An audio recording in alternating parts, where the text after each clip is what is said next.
तो बच्चों हमने चैप्टर पढ़ा था a different kind of school, यानी एक अलग तरह का स्कूल। तो बच्चों आज हम पढ़ने वाले हैं पोअम। पोअम का नाम क्या है? Where do all the teachers go, यानी सारे टीचर्स कहाँ जाते हैं। चलिए बच्चों हम पढ़ते हैं आज की पोअम। ठीक है, ये देखिए, ठीक है, ये टीचर है और ये स्टूडेंट है। क्लियर? लिखा क्या हुआ है? Save the daughter teach the daughter, यानी लड़कियों को बचाएं और उनको आगे से आगे पढ़ाएं और आगे बढ़ाएं। चलिए बच्चों, for a little child a teacher is special.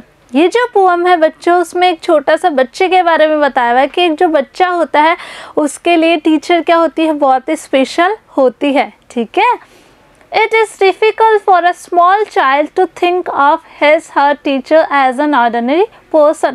एक छोटे से बच्चे के लिए उसके टीचर को एक ऑर्डिनरी नहीं, एक सामान्य व्यक्ति मानना क्या होता है? बहुत ही अलग तरीके का होता है, क्योंकि वो अपने टीचर को क्या मानते हैं? बहुत ही स्पेशल मानते हैं। आप भी मानते हैं ना? यस। तो आप लोगों के लिए यानी बच्चों के लिए अपने टीचर को एक ऑर्डिनरी पर्सन मानने, यानी एक साधारण व्यक्ति मानना क्या होता है? बहुत ही अलग तरीके का एहसास होता है। तो जानते हैं बच्चों, अब ये जो बच्चा है बच्चों, ये सोचता है कि जो टीचर्स है वो कहाँ जाते हैं। चलिए हमारे पोएम शुरू करते हैं। Where do all the teachers go when it is 4 o'clock।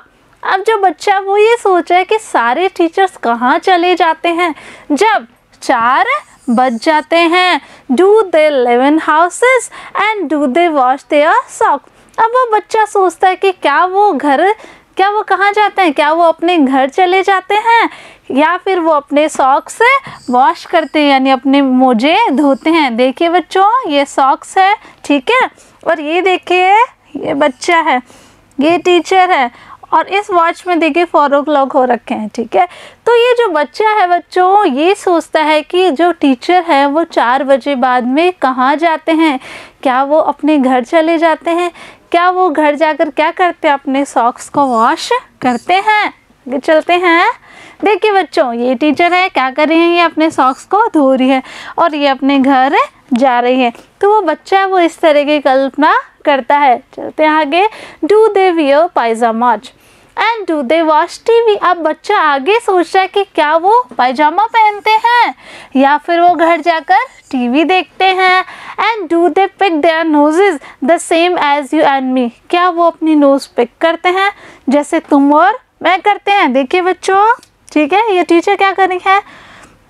TV देख रही है, और ये जो बच्चा क्या कर रहा है? अपनी नोज में उंगली कर रहा है। तो ये सोच रहा है कि क्या टीचर्स भी ऐसे ही करते हैं। आगे देखते हैं। Do they live with other people have the mums and dad. कि क्या वो और लोगों के साथ रहते हैं? क्या उनके भी मम्मी और पापा होते हैं? And were they ever children and were they ever bad. कि क्या वो भी कभी छोटे बच्चे रहे होंगे, और अगर छोटे बच्चे रहे होंगे तो क्या उन्होंने भी कभी शैतानियाँ की होंगी। तो बच्चों नेक्स्ट पार्ट में हम आगे जानेंगे कि ये जो बच्चा है और क्या क्या सोचता है, किसके बारे में? अपने टीचर के बारे में। कुछ ग्रामर सेक्शन के देख लेते हैं बच्चों। देखिए ग्रामर सेक्शन में आज आपके लिए है प्रोनाउन, यानी सर्वनाम। डेफिनेशन देखते हैं। Pronoun is a word used in place of a noun. कि संज्ञा के स्थान पे काम आने वाले शब्दों को क्या कहा जाता है? सर्वनाम।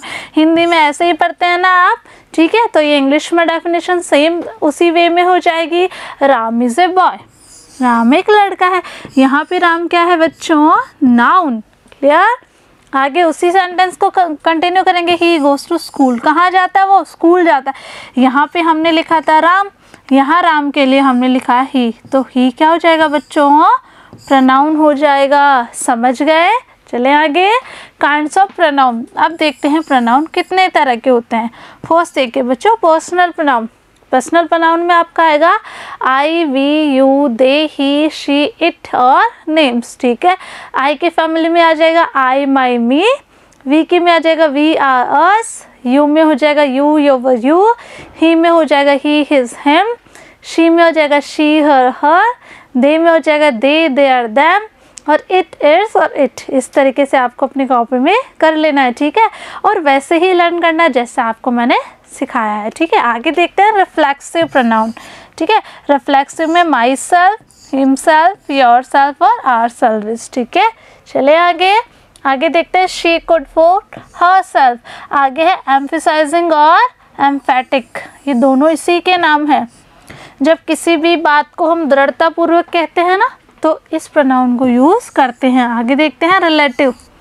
ठीक है, दो प्रोनाउंस को ऐड करने के लिए कैसे, दो नाउन को ऐड करने के लिए, दो वाक्यों को जोड़ने के लिए हम किसको यूज़ करते हैं, रिलेटिव प्रोनाउन को, से हु, हुम, विच और दैट। नेक्स्ट इंटेरोगेटिव, जैसा कि आपको इसके नाम से समझ में आ रहा होगा, इंटेरोगेटिव मतलब क्वेश्चन मार्क। ठीक है, जो प्रश्न पूछने के लिए इस प्रोनाउन को यूज़ करते हैं। नेक्स्ट देखते हैं डेमोन्स्ट्रेटिव प्रोनाउन। ठीक है, किसी व्यक्ति, वस्तु या चीज़ को बताने के लिए, जैसे this is the fan, this is the board. ठीक है, इस तरीके से। तो दिस का क्या हो जाएगा प्लूरल, दिस। दैट का क्या हो जाएगा, दोज। इंडेफिनिट में अनिश्चित चीज़ों के बारे में बताता है, समवन और मैनी।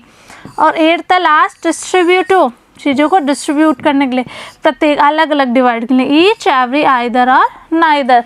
तो इस तरीके से आपको ये अपनी कॉपी में कर लेना है और साथ के साथ याद भी कर लेना है। ठीक है, मैं मिलूँगी आपसे नेक्स्ट पार्ट में। तब तक के लिए पढ़ते रहिए, आगे बढ़ते रहिए। ठीक है, थैंक यू।